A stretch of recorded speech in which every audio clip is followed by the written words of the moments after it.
I'm Roger Baker, Executive Director of the Stratfor Center for Applied Geopolitics at RANE, a global center of excellence for geopolitical intelligence and analysis. Learn how you can put geopolitics to work for your organization at ranenetwork.com.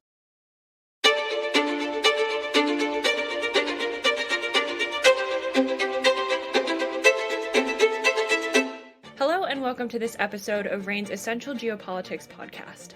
I'm Emma Kami, and today I'll be speaking with RANE's Europe analyst, Matteo Ilardo.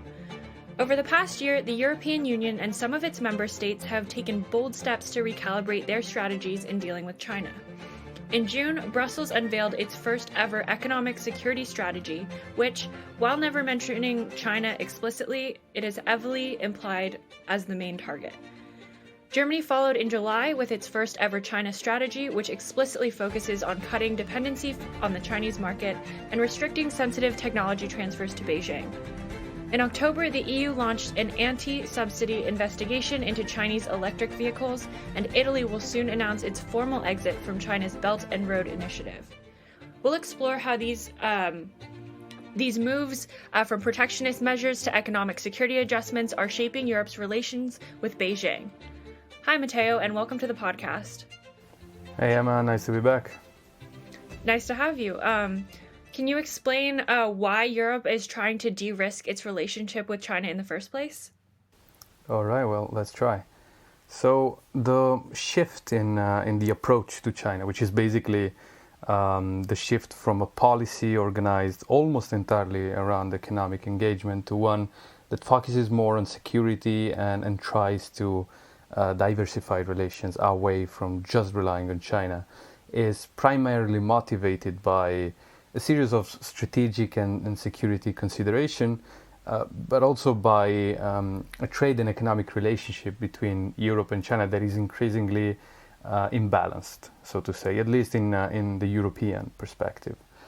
Starting from the strategic and security reasons, there are a few key factors to consider here. We have concerns, obviously, over China's growing authoritarianism and human rights violation. Think, for instance, of Hong Kong, of what's happening in Xinjiang, and a more aggressive posture from China in key areas like the Taiwan Strait or the South China Sea. But then almost more recently, we also have this closer relation between China and Russia, and a direct involvement in supporting the Russians' invasion of Ukraine, even though, again, always maintaining this veil of neutrality. So these are all important considerations in understanding the strategic rethinking. But then we also have long-standing issues related to Chinese economic practices that are considered fundamentally unfair over here in Europe.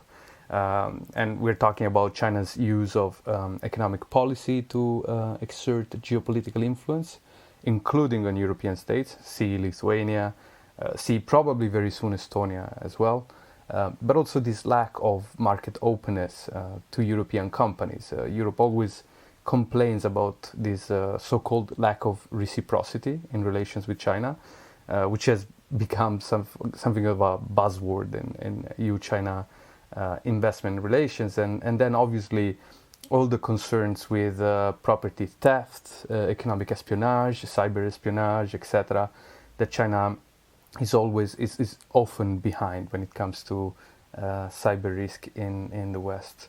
And then there's this growing trade and economic imbalance that EU commissioners love to talk about whenever they go to China.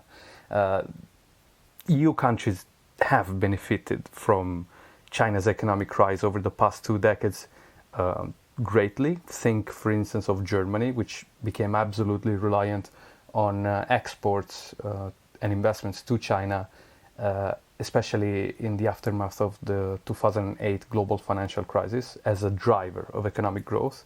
But at the same time, EU countries basically, by benefiting from this rise, became more and more reliant on China for growth, exporting expensive goods to China, like cars or luxury products, and at the same time importing inexpensive stuff from China. But on while basically China learned to produce itself more and more this stuff that Europe used to sell to China, we here in Europe are completely reliant on China for a number of strategic sectors, of imports of critical raw materials. We have a lot of Chinese investments still in critical infrastructure, and the advent of the energy transition increased this because in Europe, reliance on China for imports of car batteries, wind turbines, solar panels is almost absolute. So, in other words, to conclude, China does remain a key exports and investment destination for a number of European companies, but this importance is diminishing. While the strategic dependencies on imports from China have grown over the years and now represent a key threat in light of the security and strategic considerations we were just talking about. Right. And how different is this from what the US is doing about China? So the EU has somewhat aligned with the US in this campaign against China, but only to a certain extent. And basically, this boils down to a few factors. One, the EU, and this is a fundamental distinction between the EU and the US, the EU is not a country. Foreign policy in the EU is still up to member states. We have the European Commission in Brussels that can somewhat shape the agenda, but then it goes down to single member states to decide on foreign policy decisions. They still have the prerogative, and even things done at the EU level require unanimity among member states when it comes to foreign policy. And so when it comes to China, there are still fundamental disagreements within the EU that basically prevent the region to develop a unified, strong, and coherent China strategy. And that's in contrast with what we see in Washington. We see a European Commission, Brussels, more aligned with with Washington on China, on rhetoric and also policy objectives. But member states remain more cautious of the economic impact that being hawkish on China may have. Then secondly, everything we said earlier on the very reasons why the EU wants to de-risk relationship with China, it's also the reason why it can't do it all of a sudden, or it can do it only to a certain extent, at least initially. And that's why we're talking about de-risking and not decoupling. Europe relies heavily on imports from China that then it transforms in manufactured products. So basically, China is part of the value chain in Europe, and Europe sees China as key to its economic success. It's these products that are produced starting from Chinese intermediate goods in turn support exports, job creation, and generally create added value. And then finally, there's a strategic difference between the EU and the US. So don't get me wrong. Everything that I was just saying in terms of economic impacts that basically come from diversifying away from China, the US has it just the same as for the EU. But the difference is that the US has, as a geopolitical priority, the one to counter China's economic and technological rise, whereas the EU doesn't have this strategic priority. So the difference is that Washington is willing to pay the price of reducing ties with China, the EU much less so. And for these reasons, Europe doesn't necessarily see China only as a source of competition and wants to have a somewhat middle way between the US and China. Then again, we may argue that reducing these very dependencies on trade with China is the very goal behind the de-risking strategy, but this cannot be done all in one day, and it will only happen to a certain extent.